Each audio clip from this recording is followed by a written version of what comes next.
بسم اللہ الرحمن الرحیم۔ حضرت ابو دجانہ رضی اللہ عنہ بڑے بہادر، دلیر اور میدان جنگ میں اگلی صفوں میں لڑنے والے مجاہد تھے۔ ان کا نام سماک بن اوس ہے۔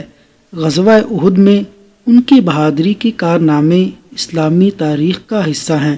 انہوں نے جنگ بدر اور جنگ احد کے علاوہ نبی کریم صلی اللہ علیہ وسلم کے ساتھ تمام جنگوں میں شرکت فرمائی۔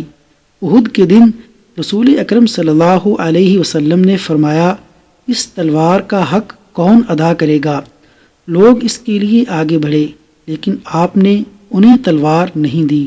اتنے میں ابو دجانہ رضی اللہ عنہ کھڑے ہوئے اور پوچھا، اس کا حق کیا ہے؟ رسول اللہ صلی اللہ علیہ وسلم نے فرمایا، حق یہ ہے کہ اس سے دشمن کو اتنا مارو کہ یہ ٹیڑھی ہو جائے اور دشمن دم دبا کر بھاگ جائے۔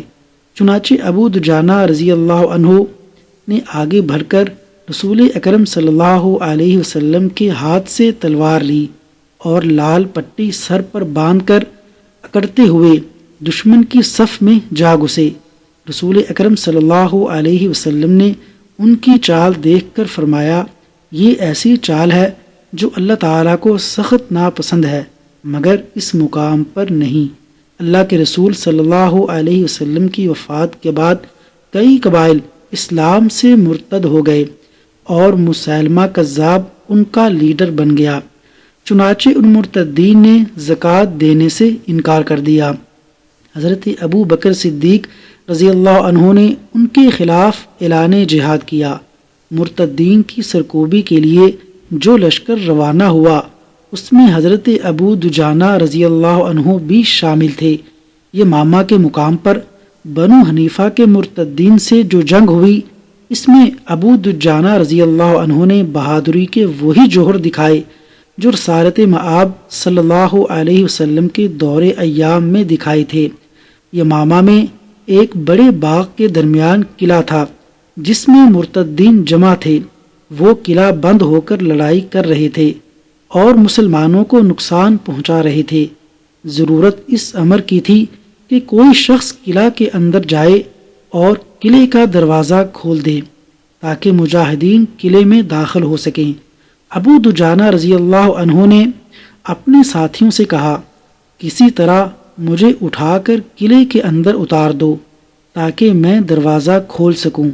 ساتھیوں نے گریز کیا کہ انہیں اکیلا دشمن کے نرغے میں چھوڑا جائے۔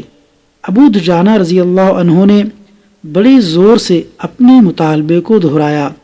جب ادھر سے انکار ہوا تو سخت ناراض ہوئے اور ساتھیوں کو مجبور کیا کہ انہیں لازماً قلعہ کے اندر اتارا جائے۔ چنانچہ سپاہیوں نے ان کو اٹھا کر قلعے میں اتارا۔ جب انہوں نے دیوار سے چھلانگ لگائی تو ان کی ٹانگ ٹوٹ گئی، مگر ابو دجانہ رضی اللہ عنہ نے ٹانگ کی قطعاً پرواہ نہ کی، اپنی تلوار اٹھائی اور مرتدین سے اکیلے ہی قلعے کے اندر لڑائی شروع کر دی۔ وہ لڑتے لڑتے دشمنوں کو دروازے کی طرف لے آئے اور اچانک دروازہ کھول دیا۔ ادھر مسلمان دروازہ کھلنے کے منتظر تھے، وہ طوفان کی طرح اندر داخل ہوئے۔ ادھر ابو دجانہ رضی اللہ عنہ اپنی ٹانگ کے درد کو چھپائے مسلسل لڑتے رہے۔ لڑائی کے دوران ان کی ٹانگ کثرت حرکت کی وجہ سے اور زیادہ خراب ہو گئی اور درد میں بے تحاشا اضافہ ہو گیا۔ ادھر مرتدین ان کی طاق میں تھے۔ بالآخر یہ بہادر مجاہد زمین پر گر پڑے۔ کثرت سے خون بہنے کی وجہ سے وہ یمامہ کی جنگ میں شہید ہو گئے اور رہتی دنیا تک تاریخ کے سنہرے اوراق میں اپنا نام رقم کر گئے۔ اللہ تبارک و تعالی صحابہ کرام کے نقش قدم پر چلنے کی توفیق عطا فرمائے، آمین۔